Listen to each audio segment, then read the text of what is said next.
most criminal offenses are bailable offenses. So, and even now, in a number of jurisdictions across the region, even where you are charged for murder, you can come up for bail.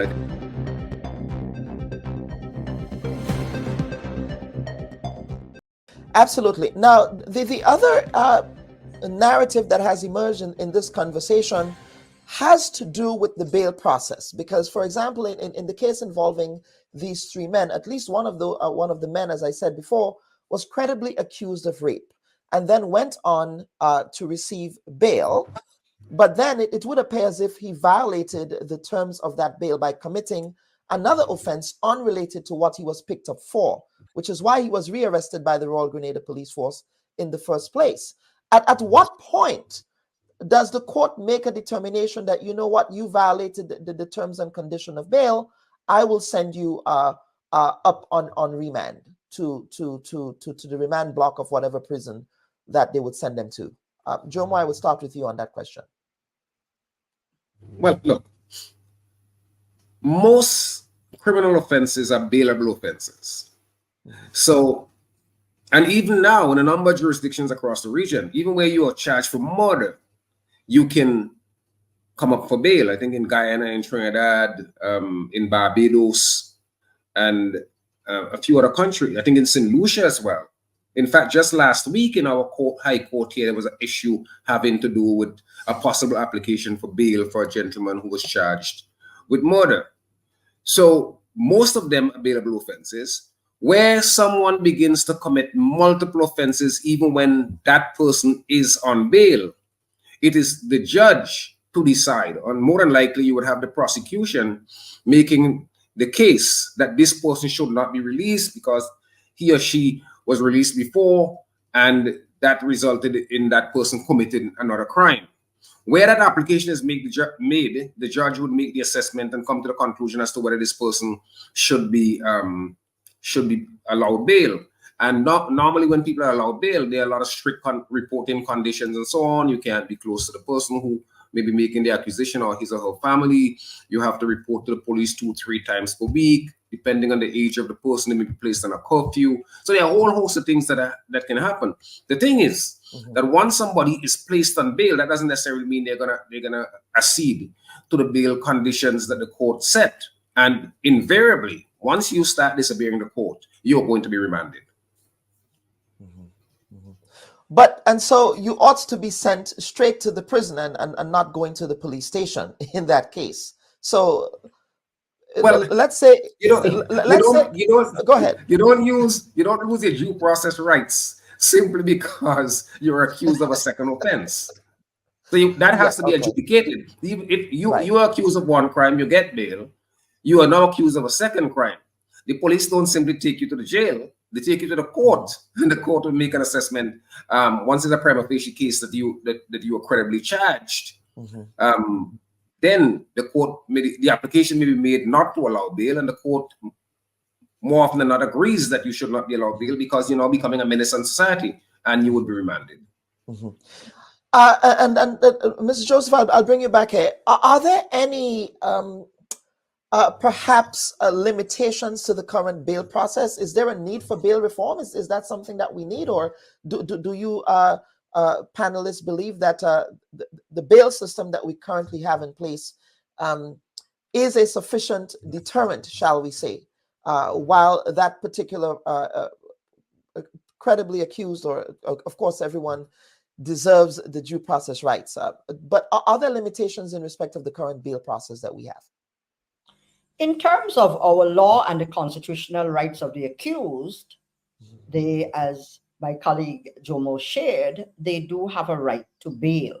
However, I think based on what is happening here in Grenada, and I'm sure throughout the region, especially in the case of youth offenders, young people, and the kinds of crimes that are presenting themselves, which involve aggravated rape, aggravated assault, that perhaps our jurists, our magistrates need to take a closer look right at the point of granting bail to find out, and normally the prosecutor would provide information, but perhaps they need to do a little bit more of a review, find out about previous offenses, their living conditions, and so on, before granting such bail. So in other words, I'm thinking that the system needs to be a little more responsive, because now in serious offenses, in terms of granting bail, there may have to be more conditions placed on bail. For example, daily reporting to police stations and so on, and some forms of monitoring. Of course, sometimes there've been talk about electronic monitoring and so on, but these, of course, raise constitutional issues about right of freedom to movement and other balancing rights that accused may have. But in light of what is happening, I think we need to pay a little more attention to bail conditions until we get a better handle of what is happening here in terms of criminal behavior. I have a message to everyone dealing with numbness, pins and needles, and burning pain in their feet. I'm Dr. Jeremy Camp.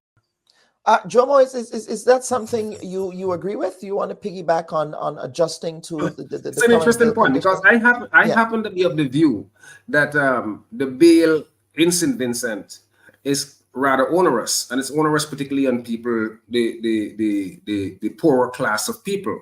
That a man goes in and sometimes a very minor offense, and he's asked to pay $2,000, $3,000, $5,000 with a surety. And I've been to court many times where some of these accused persons cannot afford a surety, and then they end up going to prison and may spend more time on remand that they may have gotten had they gone straight to trial and get a sentence. But I take the point that the society is changing fast, and we need to respond to that reality as it unfolds. And if someone is, we have to look at the pattern and be very clear where this person is heading. And if we detect a situation where a person is a multiple offender, he's offending in a similar kind of way, we can't wait for that person to graduate into something really serious and gross. And consequently, there may be a need to have that person incarcerated, placed on remand until the matter comes up, rather than to release that person back into society and then be saddened by the emergence of something that is even more serious. So I am all for bail reform, although I come out of the Bruce Wright tradition. Bruce Wright was a New York judge, first Black New York judge. The Police Association in New York didn't like him at all. They used to call him Turn Him Loose Bruce, because Bruce Wright had the view that bail was a constitutional right, and consequently, many people would come before him if they have $100 in their pocket. You say, all right, $100 bail. You know, so right. I am for that tradition. Now, and I want to throw this out, and I was having a conversation with my colleague in Grenada, Calista Faria, on this question. Now, of course, last week, Commissioner Bailey indicated that the three accused gentlemen gave statements in respect of their involvement in this matter, but they did not have the benefit of counsel present. Now, Calista Faria was musing whether or not the actual testimony not taken before counsel, how does one treat with testimony not taken before the presence of an attorney as evidence in a criminal, in that upcoming criminal case? Lady Thomas, Joseph, sorry, I rechristened you there for a second. I'll start with you on that question. Now, what is interesting is that we do not know all of the details. And I think at this point, we will have to have some confidence in the investigators, the police investigators, and they in turn would have to be guided by the respective director of public prosecutions of both jurisdictions. The impression we are getting, those of us who are following, especially from the legal side, is that there is high cooperation between the two OECS sister states as well as neighboring states.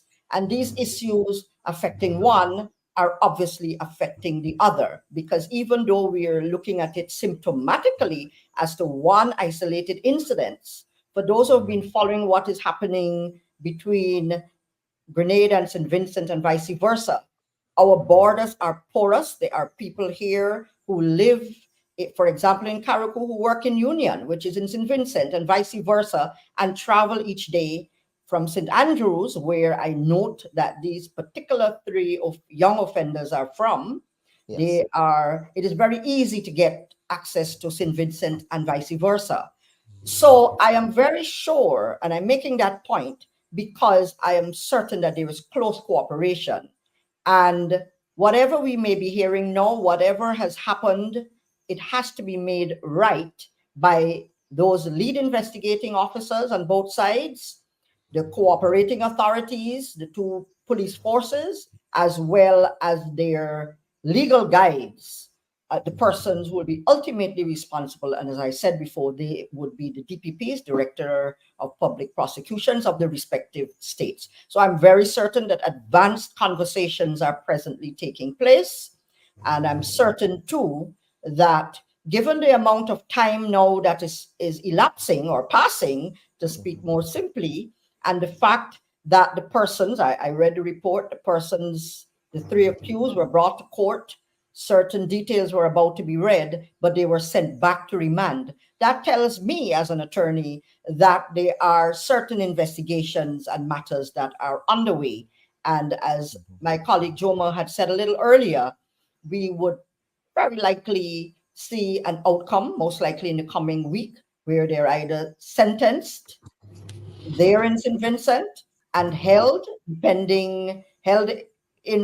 imprisoned on conviction or further remand, or there's a possibility that the magistrate there could deport them to Grenada for the trial of the more serious offense. But that is provided that there has been a determination as to where the crime did take place or did likely take place, because we're here in Petite Martinique, which is the state of Grenada, one of the tri-islands state of the state. But Attorney Joseph, of course, the caveat here is that parts, and this is just in jest, folks, okay?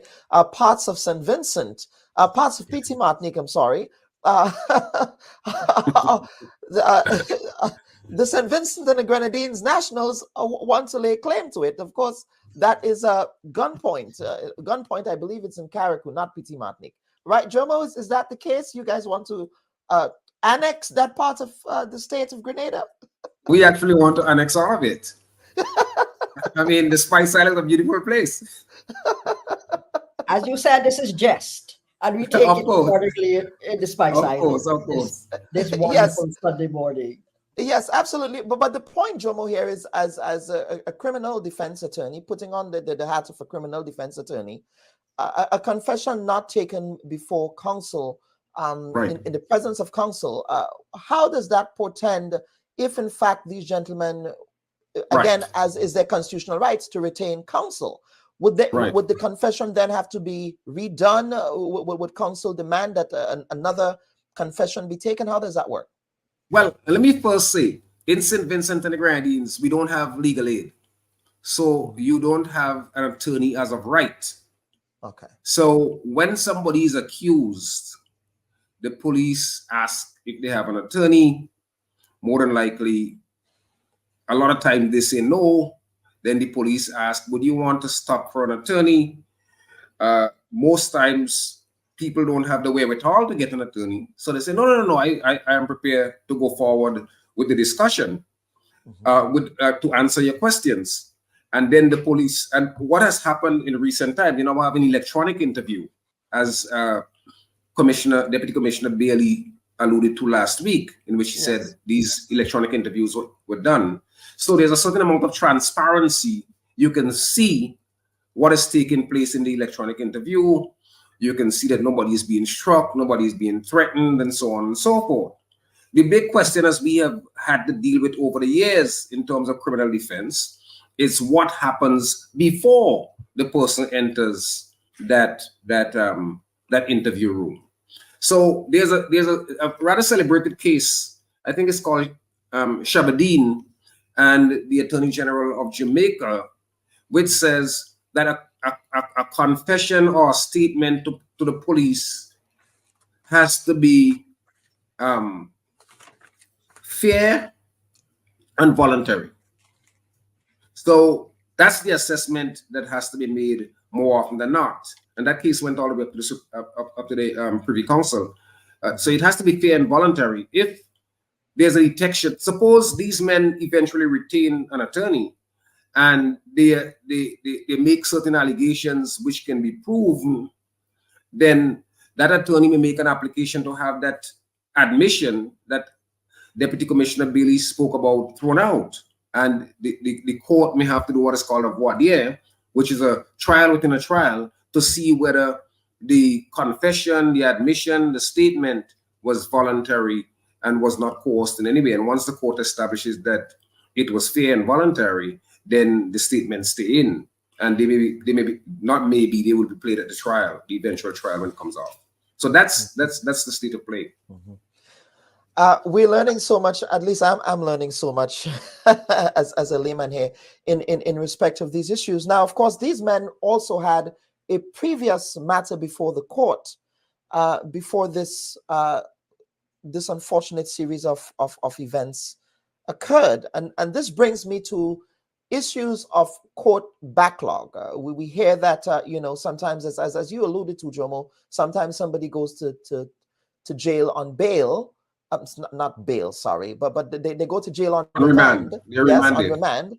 I was trying to rhyme here, it didn't work. They go to jail on remand, but and so sometimes they wait for an extremely long time before those matters can be heard.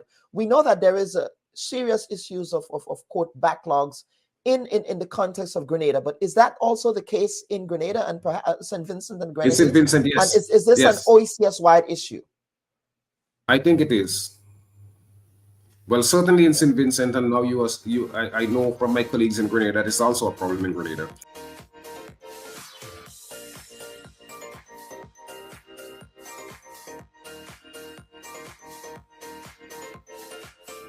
Hi everyone, thanks for checking out the Bud Report's social media pages. If you'd like to get more videos, show highlights, and watch our weekly live show, follow our Facebook, Twitter, and Instagram pages, and also subscribe to our YouTube channel. You can catch repeat episodes on Wednesdays at 4 and 5 p.m. respectively on CRFM Radio and GBN TV in Grenada. We are also viewed on Sundays at 8 p.m. on WPG 10 throughout the Caribbean. Thanks for watching.